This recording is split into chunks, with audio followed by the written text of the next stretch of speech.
Hello, everyone, and welcome. My name is Annalie. I am the host of today's webinar. I am absolutely delighted.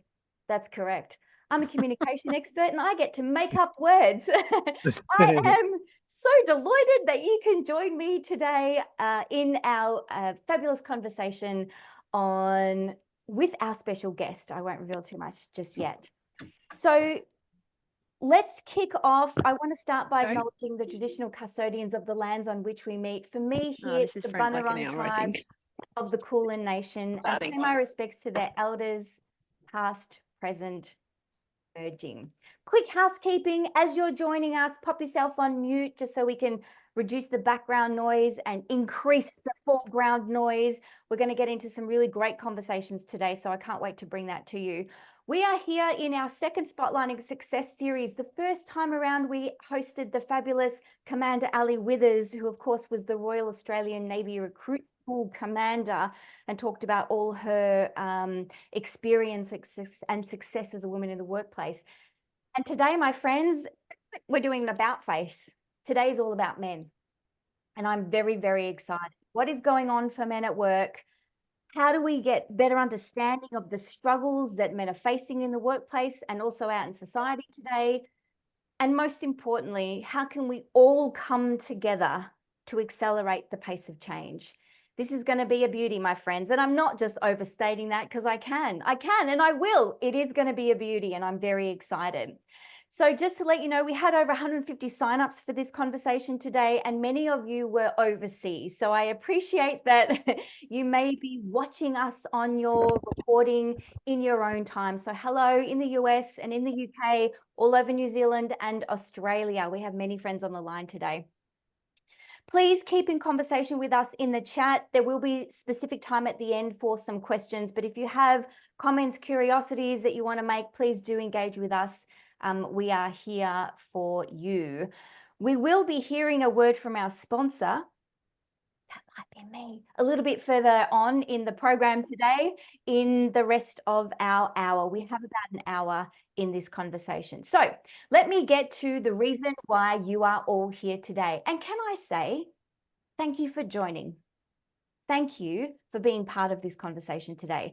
And thank you for finding this and sharing it with a friend and sharing it with a colleague and giving somebody else the opportunity to be with us today. Honestly, thank you. All right, so Ed Frauenheim. Who is Ed Frauenheim? Well, I'm sure you know who he is because otherwise you wouldn't be here. So you've read the bio, you've seen the book, you know why you're here, but let me do a quick intro anyway. So Ed is a writer, speaker, and consultant focusing on workplace culture, leadership, and gender equity. He spent 6 years as the director of content at Great Place to Work, which I'm sure many of you know. This is one of the, what's the word I'm looking for? Aspirations, that's what I'm looking for, is one of the aspirations that most organizations have in terms of being a great place to work and certainly being recognized as such. Well, if you want to know how to be one, Ed has spent many of his years working in that organization, publishing over 4 books on how to be a place of great recognition. He's had stories posted in USA Today, Harvard Business Review. I mean, these are not little things, my friend. But of course, he's here with us today because he's the co-host of this fabulous book. This is Reinventing Masculinity, the Liberating Power of Compassion and Connection. Incidentally, it is co-authored with another Ed, and I just have to say, I did appreciate in their introduction that they did mention that 2 Eds are better than 1. Boom, boom. Well done, folks. Great way to start. Great way to start the conversation. So this book talks about the idea of the need to evolve from cramped, unhealthy, outdated masculinity to one that frees men and those all around them. And that's the basis of our conversation today. Ed lives in San Francisco. He's the father of 2 adult children and husband to artist and educator Rowena Ritchie, and he joins us today. Welcome to the spotlight, my friend Ed. Hello. Hi, Annalie. Thanks so much for having me. You're Super welcome. honored to be here with you all. Fantastic. Really can't wait to have this conversation. And I want to kick off with something that, you know, I'm sure it's not really on the regular podcast question list, but I'm just curious. Your last name seems to have the word woman in it. Now, I don't speak German, but Frauenheim, you talk about masculinity, you've got woman in your last name. Is that right? It's right. Frauenheim means House of Women in German. I'm told. I don't speak German either, but I have an ex mother-in-law who spoke German fluently. She's from Germany, and she said it means House of Women, and it could mean a number of things. I like to think it could mean anything from a nunnery to a brothel, but she was pretty sure it was likely a house on the edge of town where widows would live, or possibly like a winter palace for a princess or a queen. So, at any rate, it does signal the feminine. And one of my missions is to sort of invite us men to recognize that we have both the masculine and the feminine archetypes within us and available to us. And so, these ideas of that are like compassion and connection, as you mentioned from my book, we can embrace those too. And so, there's a way we can embrace the feminine. And the fact that my name means House of Woman kind of fits the work I do. Yeah. Yeah, I mean, I'm sure you didn't do that on purpose, but if you had it would have been super clever. So well done for you. Ed, you and I have had a couple of conversations now, and there's something that I really want to start with, and this is I'm curious about the past of somebody who comes to write a book like the one you've done. So my question to you to kick us off is, what do we need to know about you and your past to understand how you came to write this important book? All right, well, way to go right to the jugular right I know. away, Annalie. It's personal and but no, I agree. That's one of our jobs, I think, as men is to be a little more vulnerable. And the reason that I wrote this book in part is that I struggled to be a man. These rules that we were told growing up as a kid. I'm 56 years old, and I was sent messages like, "Don't cry, boys don't cry, man up, don't be a girl." These were very powerful messages. We are the champions. No time for losers. Um, a lot of those were hard. I was a skinny guy growing up. I often kind of froze up in sporting events. I lost my one fist fight in sixth grade to Rob Muzzio. He's a very nice guy, by the way. And so that was difficult. And I'm a pretty sensitive guy, so I really felt those failures, what felt like failures, pretty deeply. And then when I got in the work world, on paper, I kind of looked great. I went to Princeton University, graduated with honors, wrote four books, as you mentioned, and I've appeared in a number of prominent publications, but I have only managed one person for one day. I think I may have the smallest management career in history. And that's part of what you're supposed to do is rise up and manage lots of people, be a vice president. I never got to that rank. And so some of these failures as a man, quote unquote, and then I was wrestling with these masculinity issues. I also saw that the workplace was changing. So I had personal reasons to write about masculinity. I also had professional reasons. It was clear to me in my research at Great Place to Work, as you pointed out, that men were being called to lead differently. We couldn't be that barking boss, that general in command of all these people using a hierarchical model, very strict hierarchy. We had to start being more emotionally available and sharing power, being more about trusting bonds with with our teams. So I was realizing that guys had to change, and some of the models included kind of what I looked like. So there was a sort of a professional, personal, and then finally a public reason that Ed Adams and I shared, which is to say we've got to change up how we show up as men before we destroy the planet and human existence. We've got to find ways to cooperate more, to deal with the challenges of global warming, of nuclear proliferation, conflict, pandemics. So there were, the three P's. I like to use alliteration, as you've noticed. And so personal, professional, public reasons to kind of get together and write this book. And it's been very gratifying to see that it seems to be resonating with some men and women as well, and making a little bit of a difference.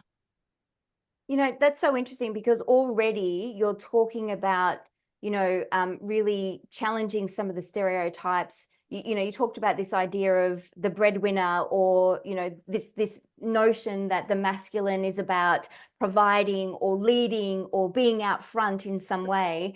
And it's funny because we see this represented, we see it in movies, we see it in politics, in government, is that we are more comfortable. This is what the research says. We're more comfortable with seeing men in leadership, men in authority, and we are less comfortable, or yes, less used to seeing women in those leading roles. So, we do a bit more of a double take when there is a female president, or when there is a female CEO, or when we say, astronaut, who do you think of? Is it a male or female? Those sort of really ingrained stereotypes. So I think about things like, not saying I'm the leader of, or I'm the president of, but maybe I am the support. Emily, can you hear me? And what Ed is talking about is this idea of not feeling like masculine, not feeling like a man, because he wasn't taking the lead roles. And in the work that I do in gender equity, I see this quite often, where women struggle to step into those roles because society is not used to holding them. So we know that, for example, in movies and in screen time, we've got men and women operating and taking up different airtime in support versus lead roles. And it's really fascinating. Okay, so what I'm curious about, Ed, is in your book, you talk about two types of masculinity. And I think this is what we really want to hear, right? This is the money shot for the people on the line. Right. Give me the crux of this book, because I think these are the most important concepts. And you're talking about two ways of looking at masculinity. One is confined masculinity and one is liberated masculinity. Pray tell, what is the difference? How do they play out? Confined masculinity is a cramped view of masculinity. It is a very limited set of rules and roles and ways of relating that govern us as men. And for the last several thousand years, it's basically been how men are allowed to show up. This includes being very competitive, domineering, um, stoic, so not showing much emotion, and self-reliant to the point of isolation. We're allowed to be providers, protectors, procreators, and maybe potentates, or in other words, powerful people, but not so much other roles like caretaker or spiritual seeker. These are roles that are kind of considered off limits because they're more feminine roles. And what liberating masculinity does, it's been around for a long time, you could say, but it's also emerging more, especially among younger men. But it's basically a version of masculinity that says we are free to play many more roles. We are free to relate in many more ways. So we may still have those roles we can play, provider, protector. We may need to be strong in certain moments and assertive, but we're also able to collaborate. We're also able to access our emotions and express emotions. We're also able to notice that we're interdependent. We're not just individuals. We are part of a whole. And these are vital for us to recognize, for us to succeed today individually and as in our workplaces and in society. So that's a little Cliff Notes version of confined and liberating masculinity. Funny, because as you're saying that, I was thinking back, it would have been 20, 25, gosh, maybe 30 years ago. I remember working in hospitality, and I had a shift alongside this guy, and we were just, I was maybe first day on the job, Mhm. and just having a chat with my fellow coworker. And it turned out that he was a stay-at-home dad. That was his word, stay-at-home dad. He was a young guy. Mhm. And I remember doing a double take.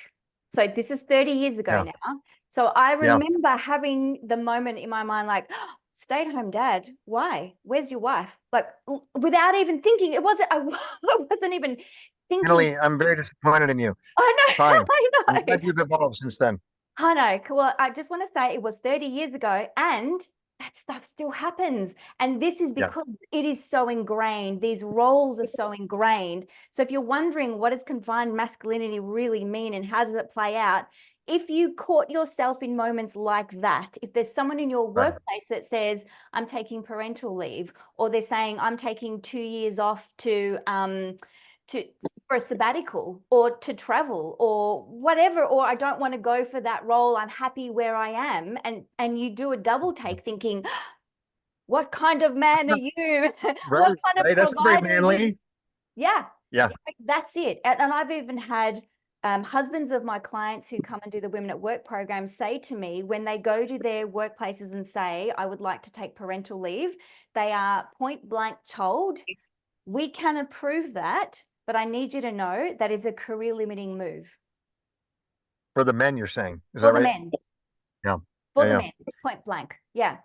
And of course, this is Yeah. detrimental. It's really detrimental. So in the Yeah. book, you then expand on the 5 Cs. Obviously, we want to move from confined masculinity towards a more liberated masculinity where men can play more roles. Mhm. What are those 5 Cs? The 5 C's are curiosity, courage, compassion, connection, and commitment. And since I wrote the book with Ed Adams, I've added one that I think Ed would agree with too. We kind of focus on different realms, but contemplation is another one that I think is really vital too. So having a mindfulness practice or some meditation practice, but those are the 5 C's, and we really think that if men practice these, they can move out of those confined ways of living and have that fuller life, that a more successful life, a more soulful life.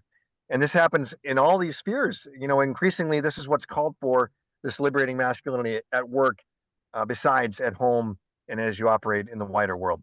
Yeah. Which of those Cs do you think men struggle with the most? Um, I recently had a talk, and we were talking about this before, Annalie, about I've been working with folks in the ski industry, which Yeah. I've kind of fallen into. These guys that were often very tough, and some of them are realizing that that toughness is getting in the way of a thriving life. There's been a lot of suicides actually in the ski industry, and it has something to do with this confined masculinity, or what one guy in the industry called the tough guy show. One of the things that I heard a number of guys say that they wanted to work on was courage. And they said that one of them said that they wanted to have the courage to be vulnerable, that that's Mhm. really hard to kind of express that you're afraid, say, or that you have um, some doubts in yourself or the team that you're with, whether you can accomplish something. That's no, according to the old ways. That like you're supposed to look invincible all the time, and any chink in your armor is fatal. Um, so that's one way that I hear courage coming up.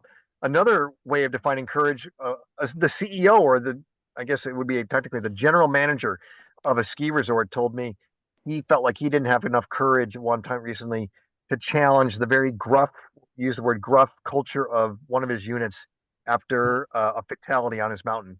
So a skier died, and Wow. um, and it was affecting the CEO. The man, as a man, he spent much of the night talking about it with his wife, and yet the day before, one of his units, the ski patrol folks, were just someone pointed to a number. If they wanted to get psychological help, you can call that number, and they all kind of brushed it off. And he's like, I didn't have the courage in that moment to say, no, really, we know this can affect you.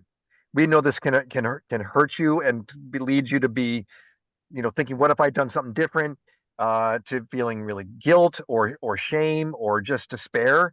And we have resources, and we want you to know you can use them, and it's affecting me. And so he felt like a failure the first day, but he went back to them and held a second meeting and said, I wish I would have been more courageous yesterday and told you that we really want to support you. And it's more than just pointing to a number on the wall. This is affecting me. I suspect it's affecting you. Is it? Making space for that conversation. So it's interesting that courage is coming out, and I wonder, Annalie, if it has something to do with men already know how to be courageous in certain spheres. We know how to be courageous physically. We know how to run into the burning building to save a child, Mm. and we also know how to be courageous financially. We're taught bet the farm, make that startup leap and max out your credit cards to pursue your dream. And those are fine. Those are great. But can we be courageous in the realm of the emotions? Yeah. Can we be courageous when it comes to challenging the tough guy show? When we Mm. may have to stand up to people who are going to mock us as being soft. Those are some new kinds of courage that I think are challenging for men, but men are trying to rise to the occasion. Yeah. And it's such a big thing. As you were speaking, I was thinking about, I saw a clip, it was a little while ago, and I'm assuming it's real. You never know nowadays on the internet, but I'm assuming this was a real, it looked like a press conference somewhere in the United States. And someone was coming out to do a press conference in front of a whole bunch of people. And he started by saying something like, I'm sorry I'm late. The press conference is going to go ahead. I'm late because my, basically my family's been in a terrible car accident. Someone's died and someone's on life support. And I'm not going to take questions about that, but I'm here to take questions about work. And I'm listening to this going, what? You're not, why are you here? Why are you here pressing on? Like, you've had a major life-altering event.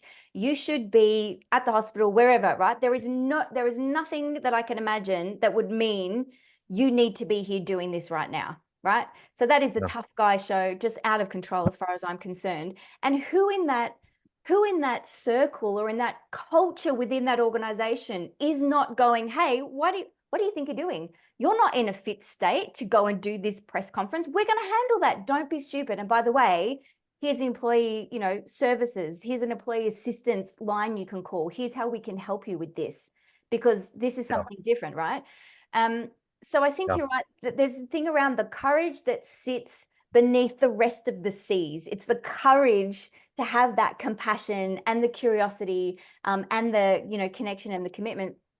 There's a beautiful, I live down in Mount Martha. We've just moved down here, and I recently saw an ad go up in the local community area where they have a club called the Wandering Walkers. It's a 6 a.m. walking club, and it's just for men. And it's just to meet once a month with a group of strangers and just chat from 6:30. You watch the sunrise, you walk along the beach, and then you have a coffee afterwards.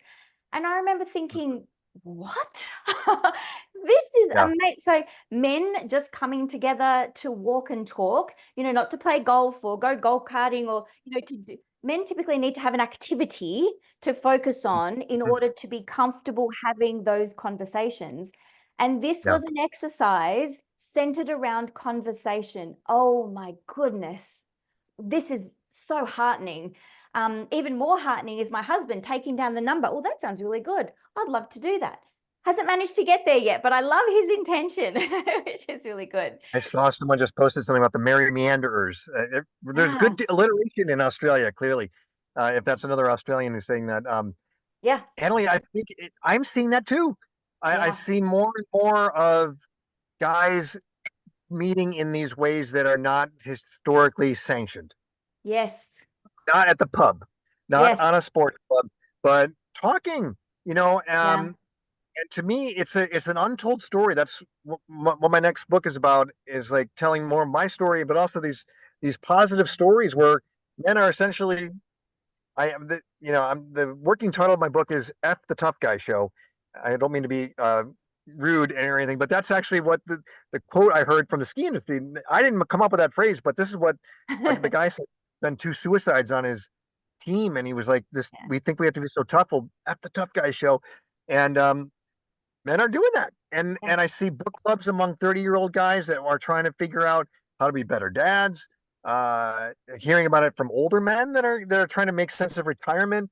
So, love your walking club, and now in this, Julie mentioned another one.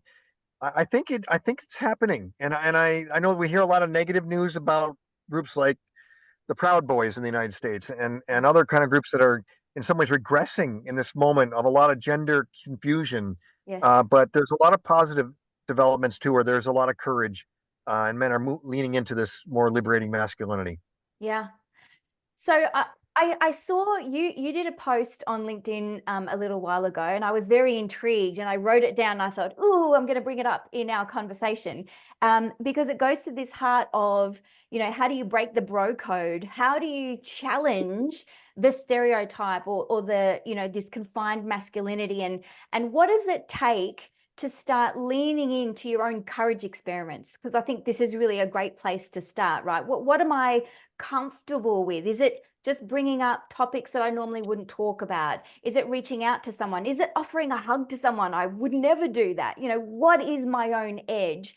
And I noticed, and if you would, pray tell, talk to us a little bit about this. You did a post on LinkedIn about hard as nails. Would you care to explain?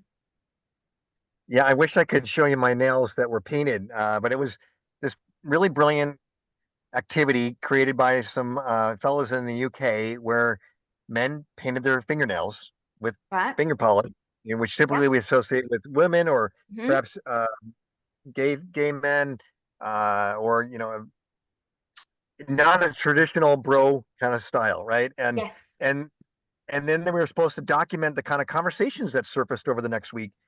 I did it in San Francisco because I learned about it. I wasn't physically with these guys in England, but I learned that, well, first of all, it's not that surprising to walk around San Francisco with painted nails. There's a lot of guys like, Right, right, so right. I didn't have that many conversations. But the reason for the activity in the first place is that one of the men had done this, I think, with his kids, maybe, or with his maybe Mm, with his daughter, and he was amazed at how it prompted conversations that led to deeper questions about what does it mean to be a man. And yeah. it wasn't in a confrontational way. It was playful. People guys go, "What's up with your nails, man?" And well, I'm doing this to connect with my daughter, and could lead to questions about fatherhood and be like, what is there really something that's inherently awful or unmanly about painting our nails, and where do we get those attitudes? So I think there's some neat, clever ways into these conversations, and that hard as nails was brilliant, and because it gets to that idea of tough, hard as nails, meaning the hard, like the kind of nails we hammer into wood. That's kind of manly, but these are nails. It's hard to paint our nails, and as men, but it's really valuable to do so. Yeah, when I saw it, I just thought, oh yes, this is really gonna strike a chord because I notice my own responses, right? And I'm constantly checking how much conditioning is stuck within my psyche still. So I see that and I go, oh, not because I'm going, oh, how could you do that? Or why would you do that? But because I don't see it often and I don't Yeah. see it outside the realm of a statement around pushing boundaries, like maybe a drag show or something where it's you're supposed to see that. But painted nails on men who identify as men, masculine men, I'm not expecting to see that. So I do a double take and it makes me question, why am I doing a double take? What's going on here? And now I'm leaning into this conversation because I'm curious. And then I see the dialogue going on and I go, gosh, this is a brilliant way to catch people in their moment of conditioning. Like, it doesn't matter what I think about it. Here's what I've inherited. This is what I've just absorbed from my culture and my upbringing. And is this still real? Do I want to have this response? And if Yeah. not, I now am armed with a conversation that says, hey, this is what happened when I saw that. It made me think, where are you with this? So just I I brilliant. I appreciate you surfacing that, and I had a very similar one too. You might have seen in the post, like without even thinking, these terms came up for me, like, am I a sissy? And Right. then it made me, well, why would I think that? And what does a sissy mean? And Yeah. isn't sissy? It struck me, sissy's just a word to put down men that don't show up, don't present as quote unquote alpha males or traditional men. And I Yeah. don't want to, it may deepen my commitment to pushing against that kind of term as a demeaning term, as a pretty homophobic term typically. Of course. So, yeah, exactly. You're right. It was a great invitation to reflect on our socialization. Yeah. And I can see we have the right people in the room today because there are a ton of resources in the chat box. The chat box is going Saw that. wild. So thank you, Some of that. everyone. Fantastic, great resources, great examples. Alison's actually put a link to the post that we're talking about now. So if you want to, thank you, my friend. So if you want to go check that out, you can see I believe it was purple nails from memory, I dark color. the only nail polish I could find in my house was purple. Yeah. My youngest child, I don't know where my wife puts nail polish. Maybe she doesn't have any, but my other child, who identifies as non-binary, had some purple nail polish on their dresser somewhere. So that's what I There got. you go. There I you was go. told it actually matches my complexion nicely, All actually. right. Very good. Well done. So the next thing I want to ask you about was, so we're talking about this idea of confined masculinity, liberating masculinity through the 5 C's, through the courage, compassion, curiosity, and all that kind of stuff. How do we effectively engage men who aren't there yet? Because I find that I have a lot of these conversations with people who are already there, We're already having Yeah. these conversations. We're already in the roles where we're progressing these conversations and we're running with these initiatives, which is great because we absolutely need that to happen. And I would imagine that our work is actually to help bring other people along with us, those that Yeah. haven't been curious, haven't been reading or listening or watching, but they might be open to it. So tips, how do we engage more men in this, particularly those who might be a bit resistant to the change? Mhm. Two ideas come to mind, Annalie, that I've seen work. One is empathy, Mm-hmm. and that is to say, to acknowledge, to invite men into a conversation. How you doing? And to acknowledge that these are tough times for men. They're tough times for people other than men, and it's a way of saying yes. There's been, if we think about the wake of the Me Too movement, that was a long overdue reckoning with sexism, Yes. with abuse, violence against women, um, and in the wake of Me Too, there's a lot of confusion and challenges for men who are can feel like the bad guy just for being a guy, and to acknowledge that there are some new pressures on men in addition to previous pressures. So we're trying to figure out how to use language that is inclusive, that doesn't offend people. We're also trying to still be our providers and our protectors. A lot is being asked of us, and there's a lot of evidence that men are struggling. Yeah. At least I know these statistics more in the US than in Australia and globally, but there's a lot of men that are struggling with being alone, with Mm. loneliness, with deaths of despair, and which include suicide and alcohol abuse or other drug abuse. Suicide especially has been rising among American men. Men are 4 times as likely than women to take their own lives. Mm-hmm. So there are also younger men and boys are falling behind academically. So these are real issues that I think we can have empathy for all people, including Mm. men. If we Mm. acknowledge that, to put it simply, patriarchy hurts everybody. It's not great for men. It has benefited some men, and maybe benefited all men to a little extent, but especially some men at the very top, they've gotten a lot. But a lot of men have been what you could call disenfranchised. They haven't had a lot of power, but Yeah. we get tarnished with the same brush. It's our responsibility to grow, but let's start by acknowledging the pressures we feel and the struggles we're experiencing. Then I think if we can feel those feels, which we've been told we're not allowed to feel, Mm. that allows us to be empathetic to others, I think, more fully, and to be allies for others, and to recognize that, well, while we were actually maybe born on second base, we didn't hit this double, and women have had to, you know, work harder to get to where they are if it's equal to us. So that is one way I think as society is starting with empathy. I think another way is like we were just talking about the Hard as Nails program, like something that is provocative, playful. This F the Tough Guy show. We're getting a lot of guys in the ski industry to explore this topic. I think partly because we're using the F bomb, and Yeah. we're kind of surprising people with like calling it out really directly. Mm. Um, so I think that there's room for being uh, for tackling this issue in a couple of different ways. And I think I'm experimenting. I'd love to hear what other people are doing to reach men who are struggling. But I see movement, and I think one other thing I'll say is that we can point to role models in lots of fields now. For guys in America, the United States, we can point to how there's some of our leading emotionally intelligent and expressive men are professional athletes. The Hmm. toughest guys are the most cryy. Like Yeah. there's a guy from the Super Bowl Beautiful. championship, Kansas City Chiefs, Travis Kelsey's in tears as his brother Jason is retiring from the Philadelphia Eagles. They're both weeping Mm. and showing that it's okay to cry when you've got a lot of emotion of sadness and overwhelm. When there was a Buffalo Bills football player whose heart stopped a couple of years ago, all the players were just holding each other and again weeping and showing so much compassion and emotion. It was striking. Yeah, I was blown away by that, and thankfully this guy was resuscitated and he's come back and been pretty inspiring to other people.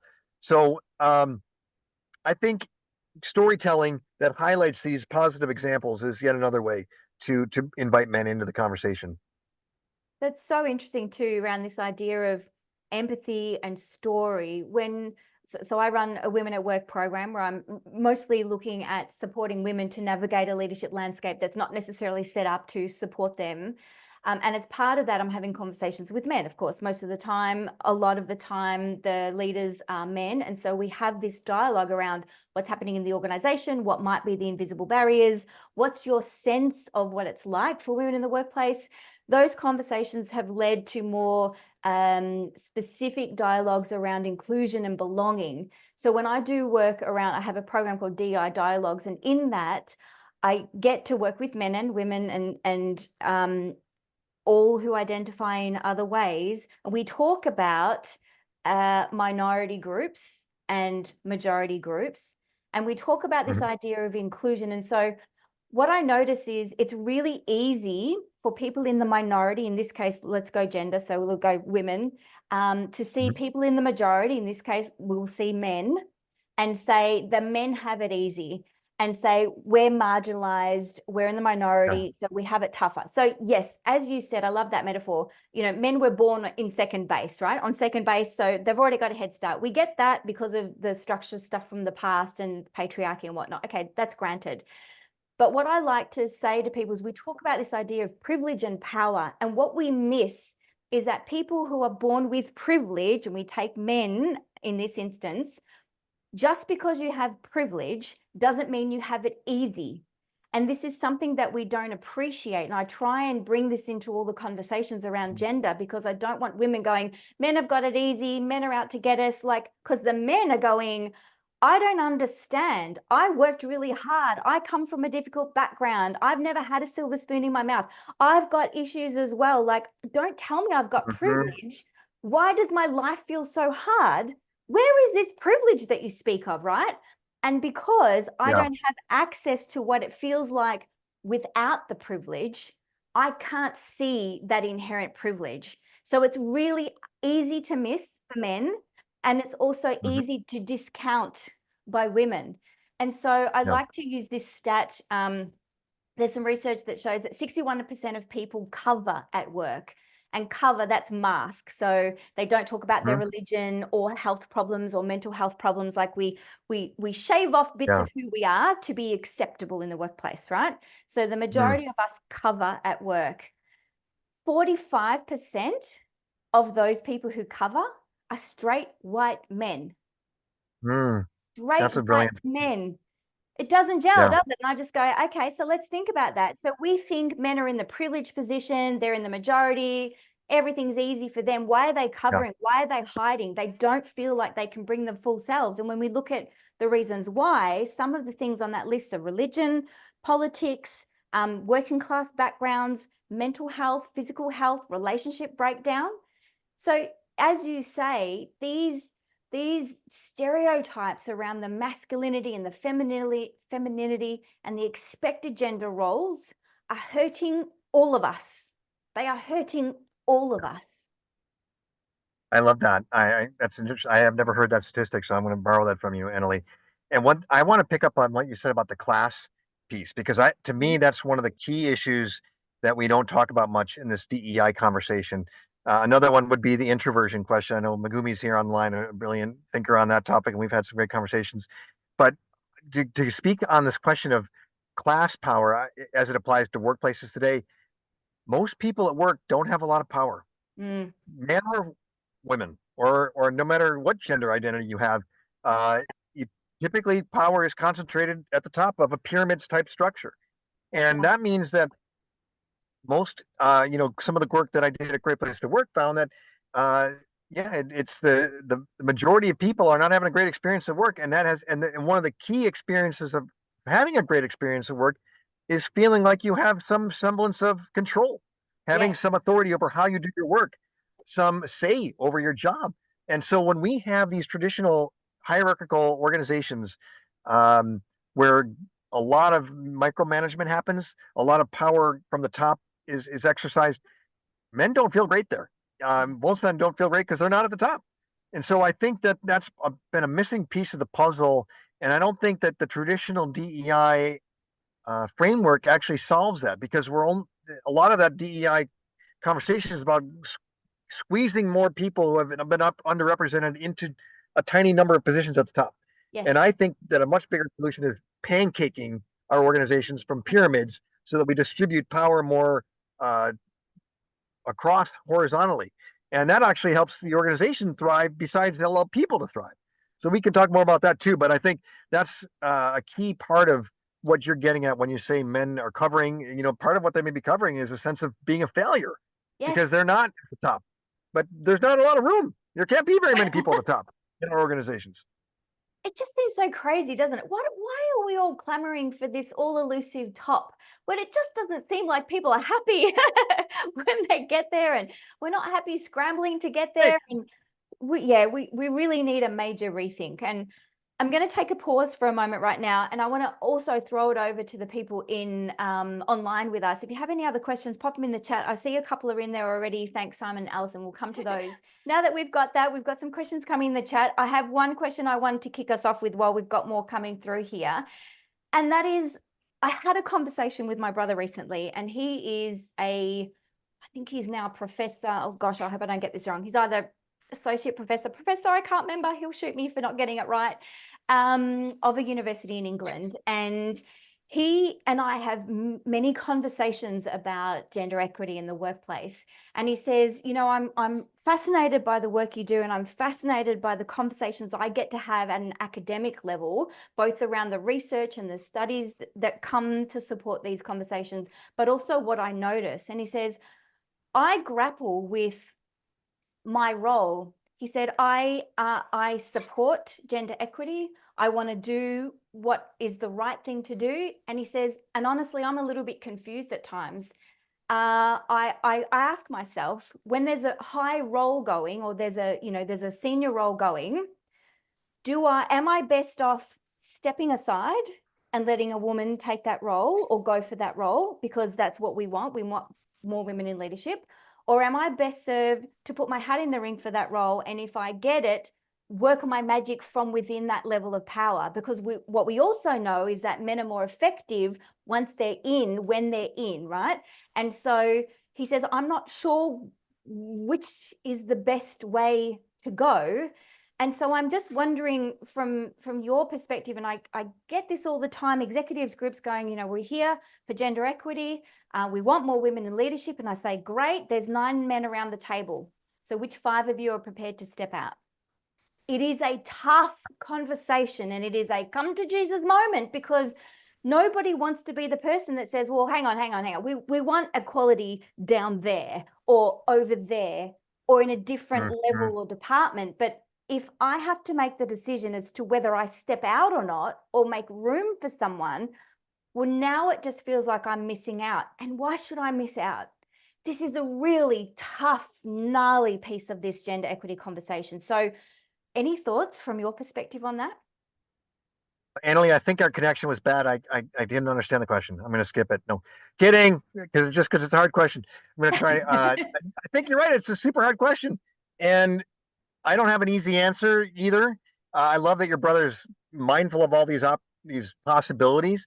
Yeah. One thing that I think is not thought about enough is why are we trying to get to the top of the ladder ourselves?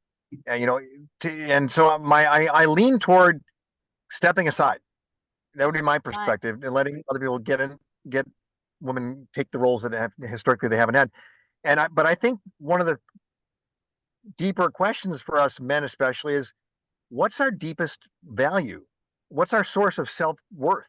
And we've been told since a young age, and not just men, but men especially, I think, as providers, and we're supposed to be as that sort of powerful figure to rise up. But I think there's a deeper source of self-worth that we have to get to that's typically spiritual. Hmm. What is my soul? What is my value as a human being? And can we see all human beings, including me, as fundamentally, inherently worthy? And so that gives us permission to say, actually, I don't want to have that job. Or if maybe I do want that job, that is what my soul is calling me to do. But I'd rather make decisions based on what is my calling rather than like what is my credit card limit, and this idea of Yeah. like trying to get to the highest resume boosting position, because we are often not reflective on those questions. Yeah. So what I'm taking from that, and I think this is a really important piece, is if you're grappling with that idea, come back to the question of your value. what is most important to me, and don't let it be what I think I should be doing as a man, as a woman, but what's right for you Exactly. in your role, in your career, within your family right now. And let that be the decision that guides you, and be brave enough to make that choice, whatever that looks like. I think that's really key. All right, I'm That's just going to move you us. did it really well. Okay, Thank go you. ahead. Thank you, Ed. Yeah, I'm going to move us along. We've got about 10 minutes max to go, and there's a couple of questions. I'm just loving this. I'm really loving Yeah. the interaction. So I'm just going to pick out a couple. So how difficult is it to live the 5 Cs with someone like Donald Trump active in American and global media? So politics aside, Oh, we've got a yeah. representation of a particular masculinity in the media. Yeah. And the question was, how easy is it to do that? Is that right? Yeah. How difficult is it to live How with difficult? Yeah. that in the media? It's freaking difficult. It's super hard because there's a lot of temptation to fight fire with fire and to sort of Right. say this is a retrograde. This is kind of like taking confined masculinity. What I think Trump does and MAGA masculinity does is actually make it even higher, more extremely confined and more extremely dangerous, more violent, less tolerance for difference, more hyper competitive. Um, Yeah. I think what's but it's more important than ever to demonstrate a non-confined masculinity, a liberating masculinity, to show compassion and connection right now, to show curiosity, and to not go along with that battle. I mean, I think there's room for both. I actually think that Biden, to get into politics a little bit, is handled that battle, if you will, pretty well. Like not engaged fully, but been a little bit playful about it. The way he was feisty during the State of the Union address in the United States, if you paid attention to that, he was. I actually wrote an op-ed recently comparing Donald Trump to Don Corleone from The Godfather and Biden to Yoda from Star Wars. Right. And there's a moment when Yoda shows that he's super fast and quick in one of the earlier Star Wars, and he's like battling Count Dooku, and he's actually agile, and he's both strong but also sensitive and quick when he needs to be.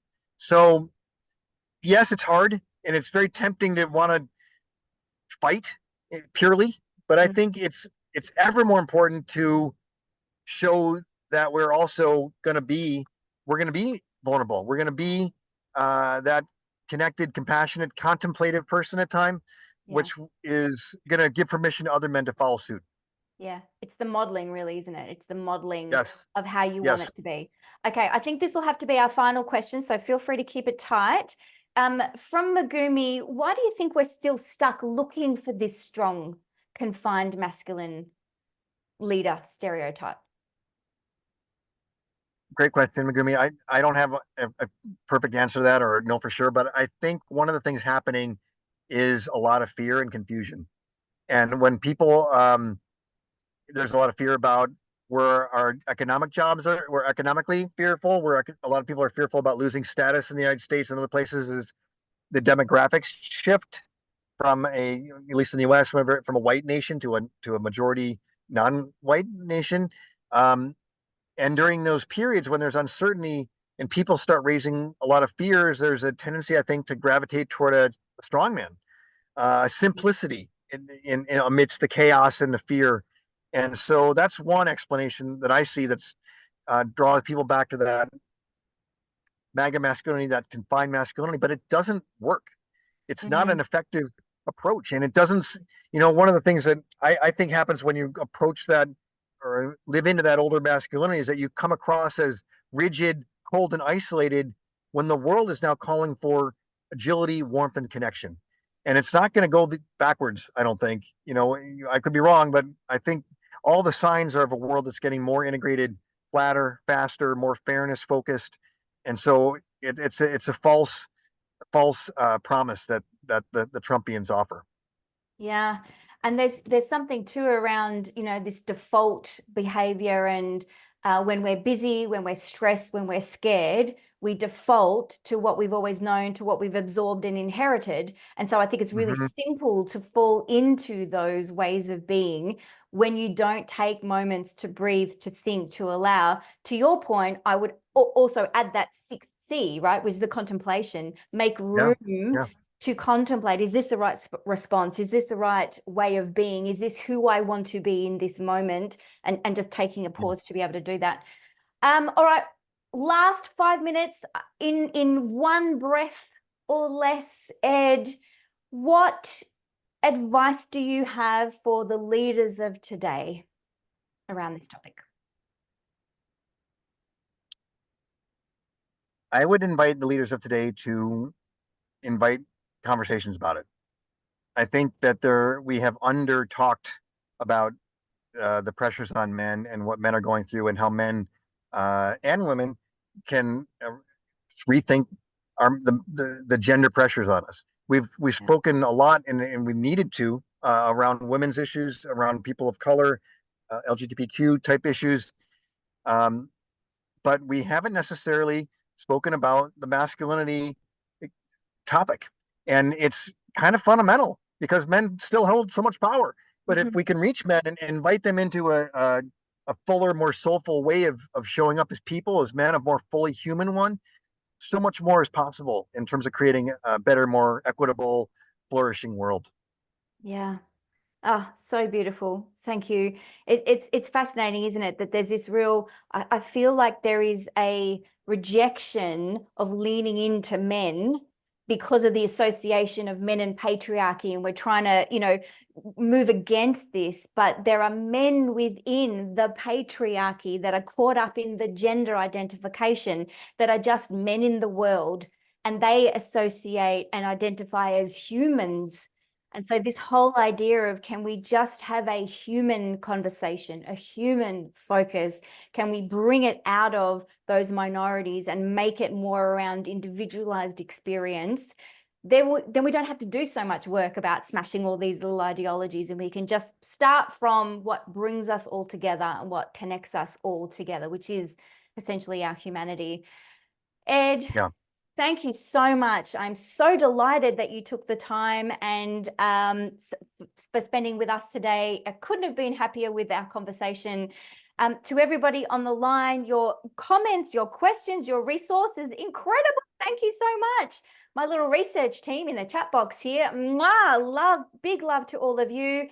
For those of you who did register, you will be receiving a recording of this, as well as a bunch of different resources that we've put together for you based on Ed's work and some of the stuff that I do. So again, thank you so much, everyone. You've still got 3 minutes to get to your next meeting. I'll see you next time. Thank you, everyone. Bye-bye. Everyone, thank you.